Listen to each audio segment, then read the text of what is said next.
All right. Will you agree with me that E to ln x? No.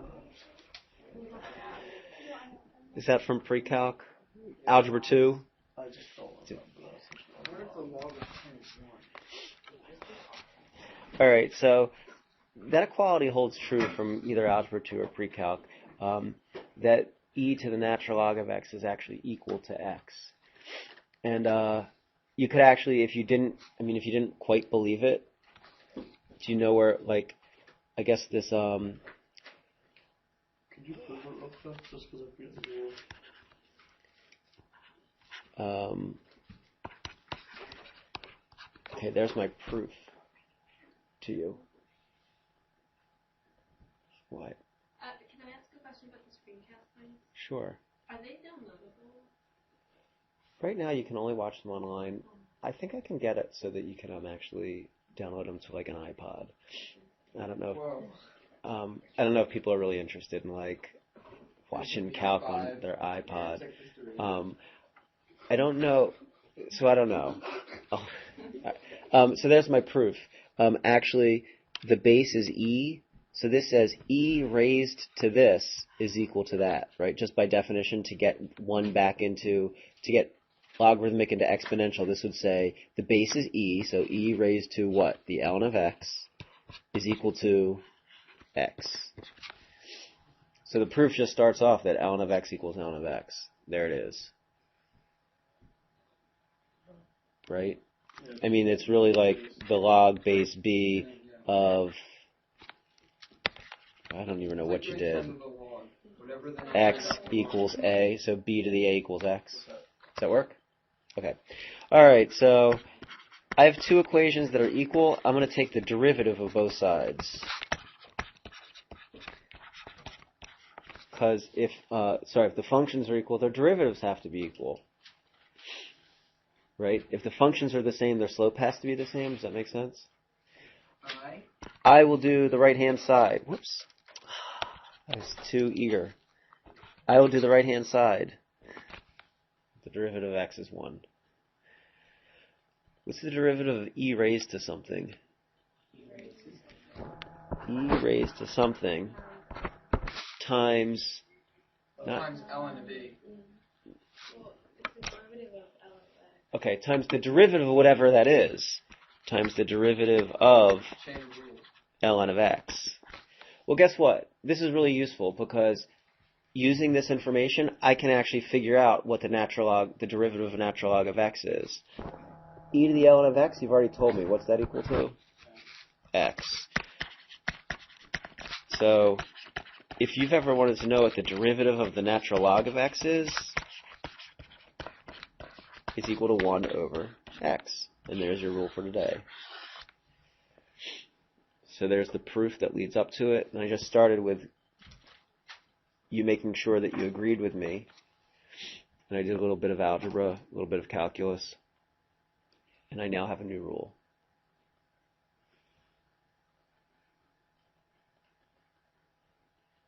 Is that all right? Can we do like 2 or 3 of the new rule? Yeah. For like, not where you box, but 2 above and where you box. Mm-hmm. I like the derivative of e to something is e to something. Where did you get the derivative of ln of x? Like, So the derivative of e to something is e to something, but you have to chain on the derivative of what that something is. I actually don't know what the derivative of ln of x is, so that's why I wrote the derivative of whatever ln of x is. And by writing that, I can actually solve to find out what it is. Okay. So, is it fair to say that like the derivative of ln of 5 is just 1/5? No. But actually, the derivative of 5 of ln of 5. What is that? No way. Nope. Oh, 1 over 5 Nope. times the ln of 5. Definitely not. Nope. What? This is ridiculous. Say it loud and proud. 0? Why? Because there's no x. It's a constant. There's no variable there. A of x. Right? This says the derivative of ln of x is 1 over x, where x is a variable. The ln of like 5x. Yeah, the derivative of ln Oh, you want to do it? 5x. Okay, fine. That's a different question altogether. All right. So the derivative, ln of 5x is the function. So the derivative is 1 over 5x. 1 over 5x. What? Where'd 5 come from, Betsy? The chain. Change. So actually, what's that derivative simplify to? That means 5 over 5x, which is 1 over x. 1 over... Can I tell you that makes absolutely perfect sense? Because the natural log of 5x is actually thinking, oh, I'm the natural log of 5 plus the natural log of x. Sorry, he ran out of thought bubbles. Right? Isn't that what the natural log of a product is? The sum of the natural logs? Yeah. Isn't that from Algebra 2 or Pre-Calc? One over Okay. What's the derivative of ln of 5? 0. What's the derivative of ln of x? 1 over x. Yeah. So does it make sense that sort of worked out that way? Yeah. Okay. See, every once in a while, things like fit together. It's nice. All right.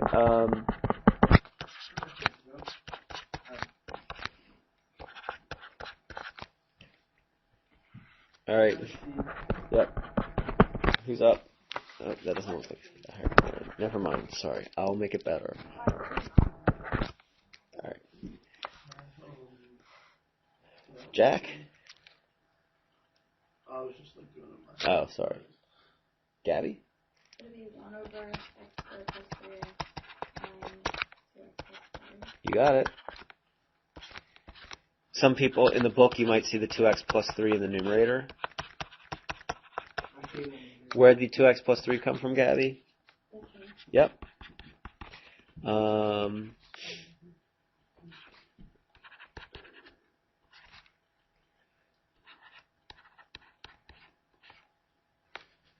Hey, what's that sound doing there? Get him out. I don't know what that was, but it sounded funny. All right, who's up? Get him out, my boy. Oh, I have no idea what just happened. 1 over. All right, Asa. Yep.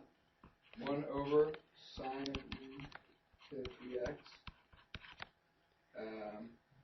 Multiplied by negative cosine. No. It's just cosine. It's just cosine. Just cosine. Remember, sign keeps the sign. Oh, it's very tricky of you. Times e to the 3x. Of. Wait, say what now? Cosine of e to the 3x. Oh, did I say something else? You said times. Multiplied by. Oh, multiplied by 3. Nope. E to the 3x. Oh my goodness, what is this? I said get that cosine in my barn. Is this gonna be multiple choice or we fill it in? You fill it in. You fill it in. So cosine of e to the 3x is the derivative of sine e to the 3x. E to the 3x is the derivative of e to the 3x, and 3 is the derivative of 3x. Okay. How about that? That's killer. Yeah. Now we're starting to have fun. Oh my god, please be quiet. It's not funny. All right. I have an interesting one for you. Ooh, maybe.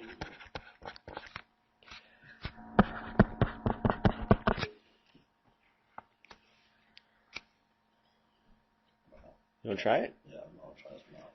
Would it be equal to negative 1 over cosine of x times negative sine x? Yeah, that's definitely it. Where'd the negative sine x come from? The derivative of cosine is negative sine. Yeah. If we multiplied and simplified? Would it just be sine x over cosine x, which is equal to 10? It should be negative sine x over. Negative sine x over negative cosine x. The negatives go. Sine over cosine is tangent. Isn't that weird? I mean, would you have ever thought that something sort of as complicated as the negative natural log of cosine x would have such a simple derivative? Isn't that sort of strange? I think it's strange. Yeah, it is weird. I love it.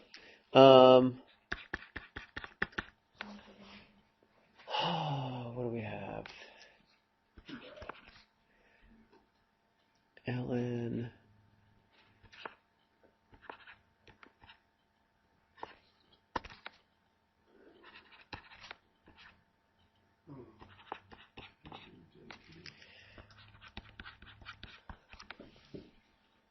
All right, Zach. 1 over 3 to the times ln3 times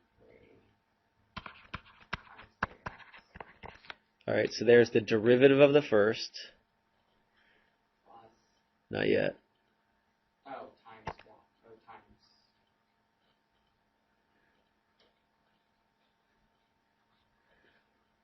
oh, times 1 over, Times cosine. No, you have to Wait, finish is off this the 3 to the x. Wait, The 3 isn't to it ln of 3 to the x time? The first times the derivative and second is Well, Zach's doing the derivative of the first times the second. So he's going out of order. It's all right. It works. times cosine 3x Okay, so here's the derivative of the first. Whoops, I went a little too far with that. Here's the derivative of the first. Here's the second, plus negative sine 3x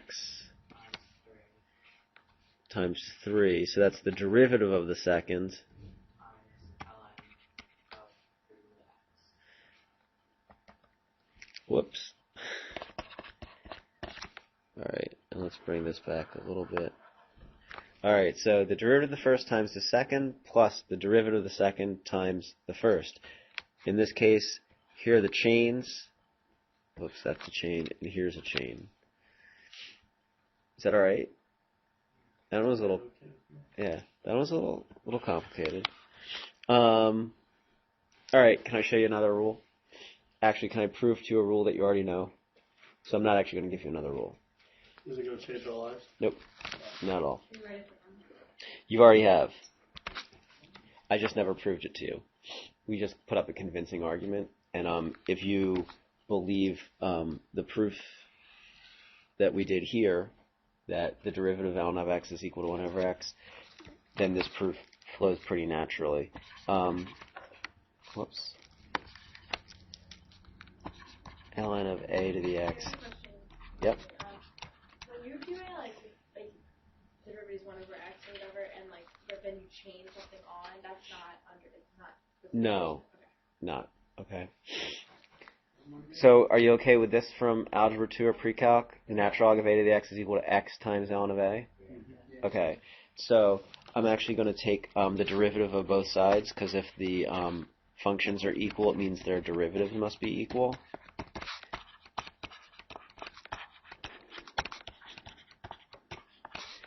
Alright, so the derivative of the left-hand side, the natural log of something, what's the derivative of the natural log of something?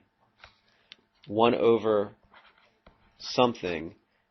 But now I have to chain on the derivative of a to the x. Now I know, you know what the derivative of a to the x is, right? We know that the derivative of a to the x is a to the x times the ln of a. We know that, right? I'm going to pretend like you don't know that because I never proved it to you. So I'm just going to say times whatever the derivative of a to the x is. All right? What about the right-hand side? What's the derivative of x ln a? Gabby? 0. How'd you get it? Well, I know derivative of x would be 1, and the derivative of a is a constant. Uh-huh. No. No, it would be 0. Like, I like the way you're thinking. You're just not, like, Derivative of x would be 1. yeah. And then times the ln of a, which would just be a. It's not a constant, right? So it's 0. So what are you doing? What rule are you using? Here's what I think your problem is. Are you trying to multiply the derivative of the first times the derivative of the second? Oh, yeah. Because you can't do that. So you have a choice. You can either do what you're doing and use the product rule, which I'm totally fine with. Yeah. Or, isn't ln a of x, isn't that just like 5x or 12x or pi x? What's the derivative of something times x? 0. No, it's ln of a is a the constant. ln of something. It's the constant. The derivative of blah x is blah. Right. What's ln Yeah. I mean, if the function were 5x and I asked you for the derivative, you'd tell me it's 5, right? If it's ln a, which is a constant, times x, the derivative is ln a. You could get it the way Gabby was thinking about it, though. First times the derivative of a constant plus the second times the derivative of x. It's the ln of a. So either way is fine. It's a little out of our way to do the product rule, but it's not a problem. So look, the derivative of a to the x is equal to ln of a on this side, and I'm going to multiply by both sides by a to the x to get rid of that. And I put a box around it, and you say we already put a box around it. I knew that, but I never proved it to you. We always said, like, oh, look, there's some constant times a to the x. And remember, I don't know if you remember, we did 2 to the x, and it was like 0.69 whatever, and I was like, oh, look, that's what the natural log of 2 is. And you all were like, well, that's crazy. How are we supposed to know that's what the natural log of 2 was? Does that sound familiar? Not really. It was such a long time ago. This goes with the estimate. Yeah, I think this is like the second or third lesson of this chapter. Okay, so where are you getting the a to the x? You multiply 1 over a to the x. Where am I getting this a to the x? Right, I have 1 over a to the x on this side, so I just multiply both sides by a to the x. Okay. There are, in your book, in this section, 2 rules that I'm not going to be testing you on the gateway, and I'm not going to be, I don't think you're going to see, I don't think there are any homework problems on it. There might be, I don't know if there is I don't think there are any homework problems on it, but they're certainly not going to be on the gateway. And those are the inverse trig rules, and I write them only for this. If you end up deciding that you want to take the AP Calculus exam, there's a chance that there may be 1 or 2 out of 50 some odd questions that might have something to do with the derivative of an inverse trig function. So I write it only if you're thinking about taking it as a remembrance to you to say, like, okay, if I'm going to take it, I better go back and remember this rule. And they're totally in the book. So remember, arctan and arcsine are the same as the inverse tangent and the inverse sine function. And those are the 2 rules. Okay? So those are the rules for those. And they're in your book, and they're not going to be on the gateway.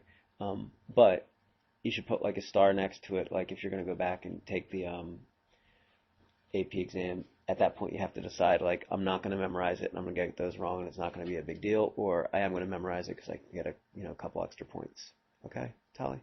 I was just thinking about the AP exam. If we take that, does that mean that we don't have to take math in college if we get a good enough? Yeah, you can flex out. So, And then if you're not going into mathematics.